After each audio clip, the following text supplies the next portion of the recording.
On the Reconciling Marriages with Coach Jack podcast, Christian psychologist, author, and relationship coach Dr. Jack Ito will help you to build and restore your marriage. By learning just a few relationship skills, you can help your spouse enjoy your relationship more while getting more love and affection from your spouse. Listen to Coach Jack as he helps you with one more step toward a marriage both you and your spouse will love. Role play is the effective alternative to talking about problems with your spouse that brings improvement rather than conflict. When you use role play with your spouse, you directly put into practice a new way of behaving toward each other. This is far better than the indirect route of trying to convince your spouse to behave in a way you like more. Most people try to talk with their spouse about problems when tensions are high. This only leads to more tension and more problems. Because role play is done at a time when you are getting along well, there is no tension. It can even be fun. Simply put, role play is play acting a different way of doing things than you usually do. It can be done by just you or you and your spouse at the same time. It doesn't lock either of you into changing, but it's just a little experiment to see if a new way of interacting would work better. Let me give you an example of how to use role play to help your marriage. A long time ago, my wife and I practiced role-playing what I should do when she interrupts me while I am using the computer. Before the role-playing, my lovely wife would come behind me and put her arm around my neck in kind of a headlock position. She was being affectionate, but it rendered me unable to move and was somewhat uncomfortable for me. My usual response was to wait it out. I know a good martial art move to deal with this, but considered that wasn't the best response. But my waiting it out was also not what my wife was wanting. I asked her if we could use role play to make this situation better for both of us, being careful not to complain and to make it positive. If she had not agreed, I would not have asked again at that time. However, she did agree. Then I asked her to sit at my computer as I had been. I told her I would do to her what she did to me. I wanted her to show me what she would like me to do in that situation. I came behind her and put my arm around her neck the way she had been doing with me. Then I said, "Show me what you would like me to do when you do this to me." She thought for a moment, then turned the chair around and stood up to face me. I was holding her loosely enough that she could do that. "What's next?" I asked. Thinking more, she said, "Hello," and kissed my neck before bursting out laughing. I laughed with her. It was a fun exercise. Then I said, "Let's stop here and just practice up to this part." Then we traded places and I sat at my computer while she came up behind me and grabbed me, though not as tightly as she had been doing. I turned my chair around, stood up, said, "Hello," kissed her neck, and then burst out laughing as she had. We have a lot of silliness in our relationship work. Then we did it again without the laughing outburst. Then we traded places again. She sat down at my computer and we repeated the exercise. This time, after she kissed my neck, she continued to embrace me and went another step by asking me, "What shall we do?" Then we traded places yet again. I sat at my desk. She put her arm around my neck.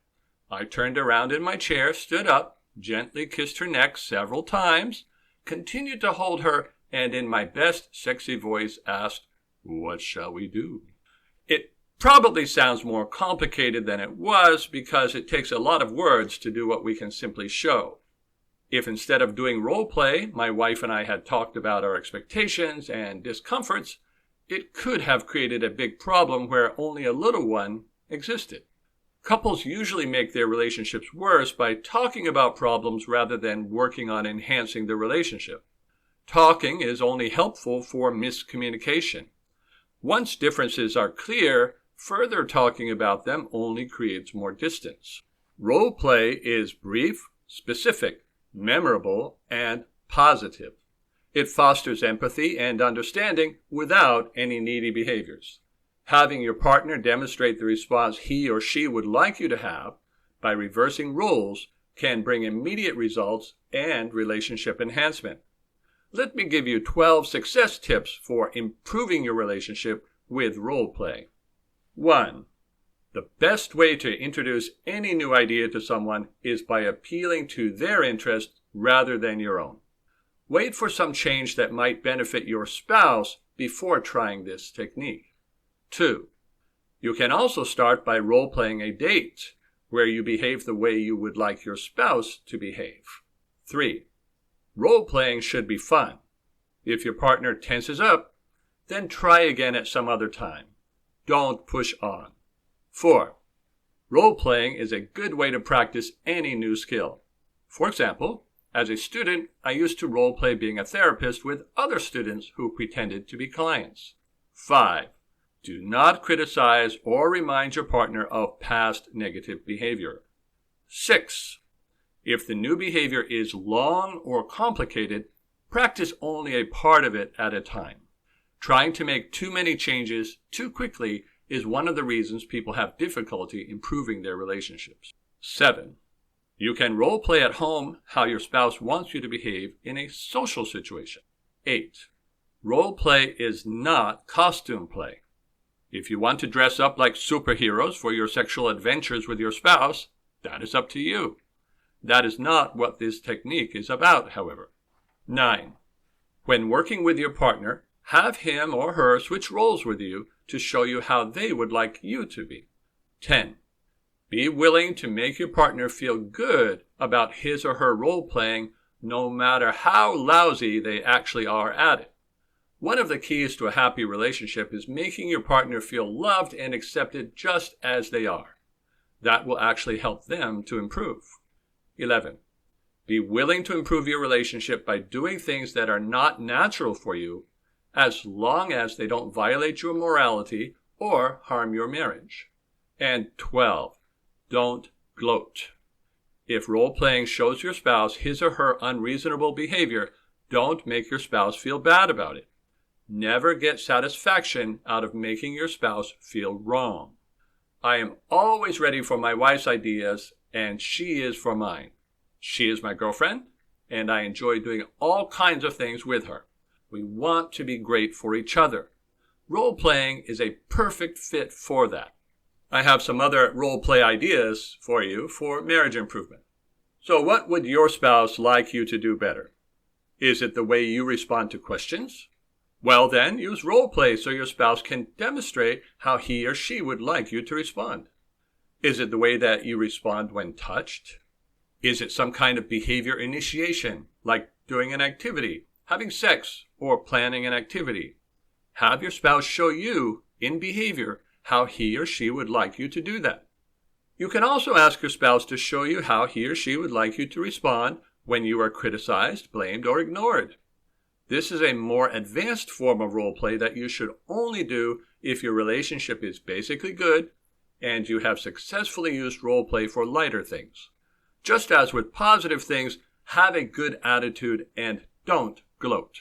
Stop immediately and give your spouse a hug and a kiss if things start to go wrong. Strive to never do anything to hurt your spouse, even if you think he or she deserves it. Only behavior change can lead to relationship improvement. What I have taught you here is a marriage enhancement technique that won't work if you and your spouse have significant conflict. If you have significant problems, learning to change the way you interact with your spouse will bring the best results. Marriage coaching is a good place for one spouse to learn behaviors for ending conflict and reinteresting another spouse in the relationship. Marriage counseling does not work for such a divided couple. It just further divides the couple and often ends in amicable divorce. Marriage coaching is only for one person. It is not a couple's approach. Working collaboratively when your spouse is unmotivated will prevent improvement and will create more distance. Do not try to persuade an unmotivated spouse to work together with you. Resentful or reluctant participation is worse than no participation at all. Marriage coaching can help you to make changes in yourself that will create more desire in your spouse to be with you, and to treat you well. I have been helping people to do just that for nearly 30 years. If you would like to work with me, I would be happy to help. Thank you for listening to Reconciling Marriages with Coach Jack. Visit CoachJackIto.com to learn more skills for reconnecting with your spouse and restoring your marriage.